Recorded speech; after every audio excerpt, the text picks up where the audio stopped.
పశ్చిమ గోదావరి జిల్లా నరసాపురంలో రేషన్ పంపిణీ ప్రభుత్వ విప్ బొమ్మిడి నాయకర్ పునఃప్రారంభించారు.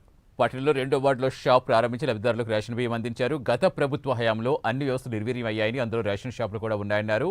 ఎన్నికల్లో కూటమి ప్రభుత్వం ఇచ్చిన హామీకి అనుగుణంగా ప్రజా పంపిణీ వ్యవస్థ పటిష్టపరిచి లబ్ధిదారులకి రేషన్ దుకాణాల్లో నిత్యావసరాలు అందిస్తున్నామని తెలిపారు బొమ్మిడి నాయకర్. జగన్మోహన్ రెడ్డి గారు కొత్త విధానాన్ని ప్రజలందరికీ కూడా రేషన్ ఇంటికి చేరుస్తామని చెప్పి వ్యాన్లు ఏర్పాటు చేసి ఒక సిస్టమేటిక్ లేకుండా ఆ వ్యవస్థని నిర్వీర్యం చేసిన ఘనత. దాదాపు 1600 కోట్ల రూపాయలని ప్రభుత్వ ఖజానాన్ని ఖాళీ చేసిన సందర్భం మనం మాట్లాడుకోవాల్సిన అవసరం ఉంది.